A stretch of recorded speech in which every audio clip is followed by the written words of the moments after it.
and welcome to another episode of Bible Podlets. I'm Sunny. And I'm Cher.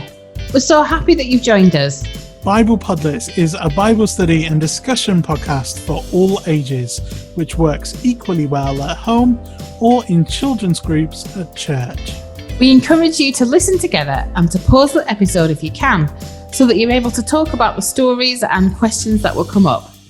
And to help you, all of our activity and discussion questions for this and all the other episodes can be downloaded from the resources area of our website, bdeducation.org.uk. Hey Cher, I have a question for you.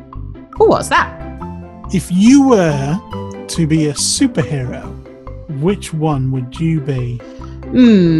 I think I would probably go for Wasp from the Marvel franchise. How come? Well, I can't decide whether I would be Spider-Man or Iron Man, because I think they have the best superpowers. Well, if we're basing this on which are the best superpowers, then that's a completely different question. What superpowers would you like to have then? Oh, I think I would like to have the power to be invisible. Oh, interesting. Any reason why? Well, I just think you could kind of sneak around and through being invisible, you could then create an advantage between you and the bad guys. And I just think it'd be handy for other general things in life as well. Like getting out of doing the washing up and that kind of thing. You would get out of doing the washing up by turning invisible. I'm not here, I can't do it. I'm sure there'd be loads of our listeners who'd be like, yeah, I'm not tidying my bedroom because I'm invisible. Nobody knows I'm there. So what is it about Spider-Man and what was your other one? Iron Man. Iron Man. What is it about their superpowers then that you think that they're the best? Okay, I like Spider-Man because he's fearless and I love the web swinging. Yeah. Even though I'm really scared of heights, if I could do that, that'd be amazing. Yeah, it would. That'd be super cool. But then Iron Man, he's really smart and he makes things, and I like making things, and I wish I was smart enough to make the things that Iron Man could make. So yeah, because Iron Man is a superhero because of his own kind of brain. His superpowers are all self-created, aren't they? Yeah. So he's pretty cool. I wonder what superpowers everyone listening would like to have. Yes, I wonder. Someone in our news story today had a superpower. What, they could fly or something? I don't remember anything like that happening in the Bible. No, they had the power of super confidence. Ah, I see. Although I'm not really sure what great things can be achieved with super confidence. Well, you might change your mind after you've heard what happened. Well, I'm curious now. Let's listen to the news and find out all about it. It's large against small. Warrior versus greed. Giant against child. Who will win between David and Goliath? And we're away! Oh, it's unbelievable! Just one shot and the underdog has won!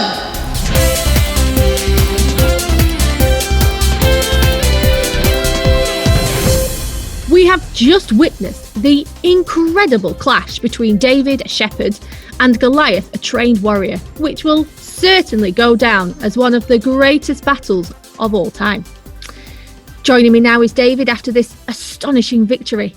David, I bet you're even more shocked than the rest of us that you pulled off this amazing triumph. Actually, no, I'm not shocked at all. What? You were confident of winning even though you had a massive list of disadvantages? What disadvantages? I have the Lord on my side. It was clearly Goliath who was at the disadvantage. No one has any chance against the living God. I knew as soon as I heard Goliath defy the armies of Israel that God would use me to defeat him and save my people. Well, you're certainly confident in your God. Tell me, how did you come to respond to Goliath's challenge? Well, I was back in Bethlehem looking after my sheep, when my father, Jesse, asked me to take food to my brothers who were on the battle lines. So I went, and that's when I heard about Goliath saying that if one of King Saul's men could fight him and win, the Philistines would become our slaves. I went to King Saul and told him that I would go and face Goliath and defeat him, but he wasn't so sure about it. For obvious reasons, I imagine. You're small, he's ginormous, you're a shepherd, and he's a trained warrior. Yes, but I explained to him that I had killed bears and lions looking after my sheep back home, and if God had helped me to win those fights, he would help me to defeat Goliath. Saul tried to give me his armour and weapons, but they were too big and heavy and they got in the way.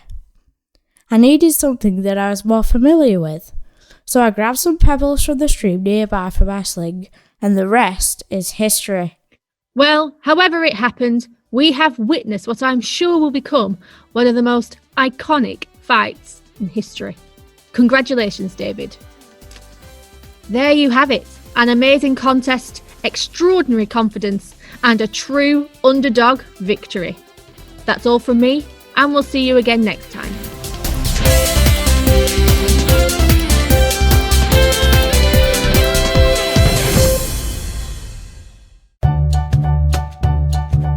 One of the most famous stories in the Bible, told there in true Bible Pundit style.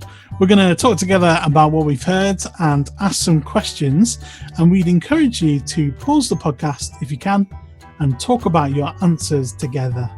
Now, before we talk about David's story together, I think it's important to give you a little bit of background information. You may remember someone called Hannah from our second episode this series. Hannah kept her promise to God that if he was to give her a son, she would give him back to God to be his servant. Well, Hannah's son was called Samuel, and he went on to become a prophet. And one day, God told him to anoint someone to become the next king of Israel. Anointing means to give a blessing, to make someone or something holy. God told Samuel to go to Bethlehem and anoint one of Jesse's sons, and that turned out to be David the shepherd. After he was anointed by Samuel, David started spending time with King Saul, playing music for him and looking after his armour, whilst also looking after his father's flock of sheep. He was back and forth all the time. Once, when David was in Bethlehem looking after the sheep, the Philistines came to Israel with a great army. Not only did the Philistines have a great army, they also had their massive champion fighter, Big G. You mean Goliath, right? Yeah, the Big G. Anyway, Big G had a challenge for the whole Israelite army. We've come to our first question for today. What was the challenge Goliath made to the Israelites? The question again, what was the challenge Goliath made to the Israelites? Please pause the podcast and talk about this together, and then press play when you're ready to carry on. Big G said to the whole Israelite army that they should send out their best warrior to fight him one-on-one. If he won, then all the Israelites would become the Philistine slaves. But if the Israelite warrior won, he and the Philistine army would become their slaves.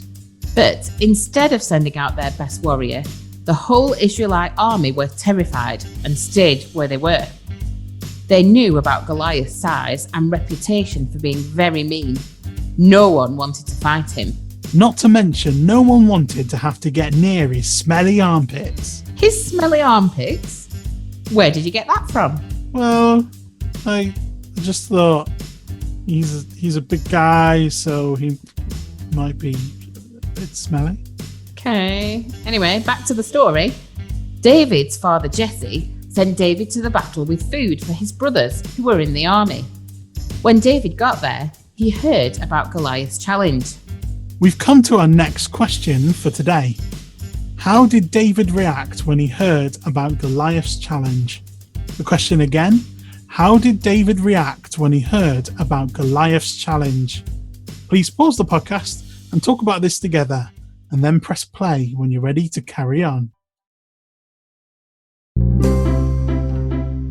David was angry that Goliath was insulting God and his people. He asked around the people to see what would be done to the person who could defeat Goliath. Word of this reached King Saul, and he asked for David to come and see him. David told King Saul that he could go out and fight Goliath, but Saul wasn't convinced that David could win. Here's our next question for today. Why did Saul doubt David's ability to kill Goliath? The question again, why did Saul doubt David's ability to kill Goliath? Please pause the podcast and talk about this together, and then press play when you're ready to carry on. King Saul didn't think David could kill Goliath because he was just a boy, and Goliath was a trained and experienced warrior. Also, the Bible tells us that Goliath was more than 9 feet tall. So what chance could he have? But David reminded Saul that he had killed bears and lions with his bare hands whilst protecting his sheep. Yes, David said that defeating Goliath would be no different from defending the sheep from the bears and lions that he had killed. Ooh, burn! King Saul was convinced, and he offered David his own armour and sword to use in the fight. But they were too big for David, and he wasn't used to them. So, David said no thank you to Saul and decided to make his own preparations for the face-off. Here is our next question. How did David prepare himself, and how did he beat Goliath? The question again, how did David prepare himself, and how did he beat Goliath? Please pause the podcast and talk about this together, and then press play when you're ready to carry on. David got his sling and went down to a nearby stream. He picked up 5 smooth stones and went to meet Goliath on the battlefield. David ran at Goliath and flung a stone at him with his sling. It hit Goliath right between the eyes, and he fell face down on the floor. David had defeated Goliath without needing to use a sword. When the Philistine army saw Goliath had been killed, they ran away, and the Israelite army chased after them. Throughout this story, David had confidence that Goliath could be defeated, even though everyone around him had doubts. We've come to our last question for today. What gave David the confidence to take on Goliath? The question again, what gave David the confidence to take on Goliath? Please pause the podcast and talk about this together, and then press play when you're ready to carry on. David trusted in God so much that he was willing to put himself in harm's way. He believed that he could win the battle in the name of the Lord. God was with David throughout all of this and gave him the strength to beat Goliath and save the Israelites from the Philistine army. Sometimes we go through difficulties in life which seem too big for us to handle, but God can help us get through them so we can win these personal battles. Do you believe in God as much as David did? Do you have confidence that God can help you win your personal battles when they seem too big? God is bigger than all of your battles. He can give you the confidence to face them, and he can help you win them. All you need to do is pray and ask God to be by your side. If you're not sure how to do this, then ask your adult to help you.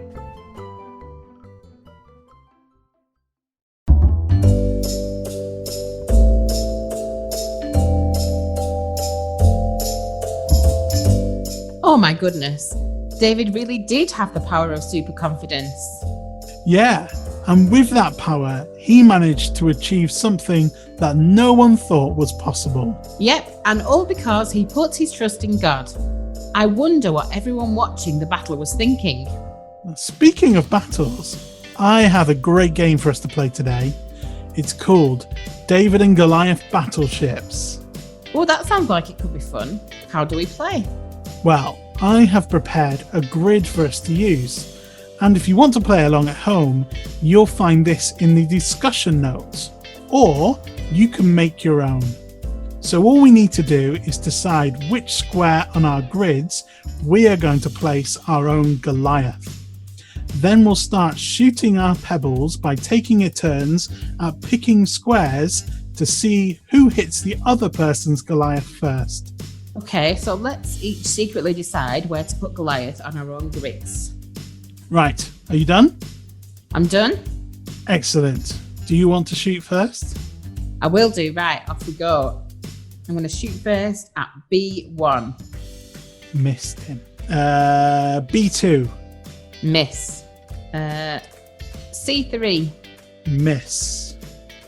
C2. Miss.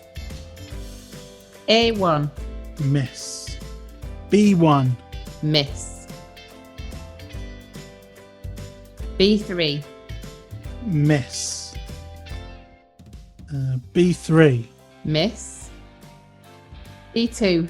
Miss. A2. Miss. Oh! C2. Oh, no, you got him! Yay! Ah, you got my Goliath.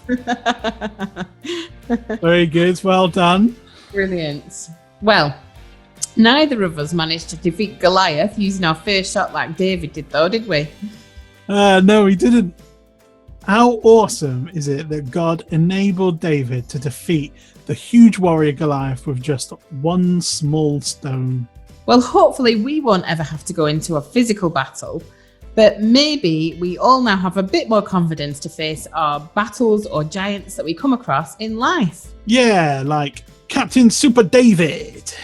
Okay, well, on that note, I think that's all we've got time for today, but how did you get on with our David and Goliath battleships game?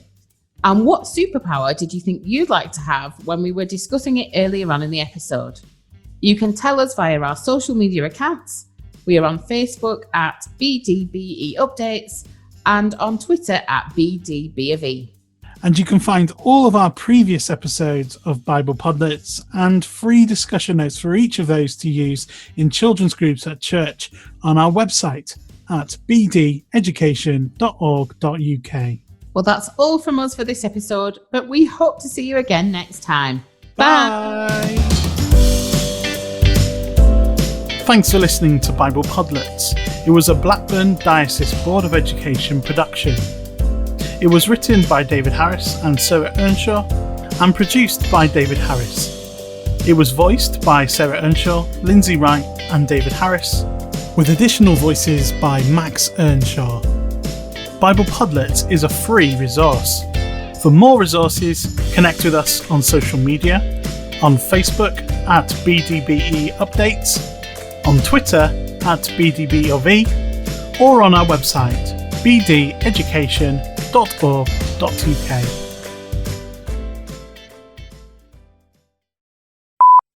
Bible Podlets is a Bible study and discussion podcast for all ages, which works equally well. How many times have I said this line? Like so many times. We've come to our last question for today. What gave David? What Dave gave it? Dave gave it. Dave gave it? Gave David? Dear me. Hang on a minute. There's definitely something funny going on here. Like what? Well, I've noticed that in every episode of Bible Podlets, you two have different names. I don't know what you're talking about there. I don't know. There's definitely a reason for it, and I'm sure there's a link. But what could it be? We'll leave you to ponder on that one. Perhaps our listeners can help. If you can connect the dots and guess the thing that links the names that our presenters have used in this series, you can be in with a chance of joining me on the news in a future episode of Bible Podlets. You can get in touch via our social media accounts. We're on Facebook, babes, at BDBE Updates and on Twitter at BDBOV. So, get your thinking caps on, Hans, and tell me what you believe the link is between their names each week.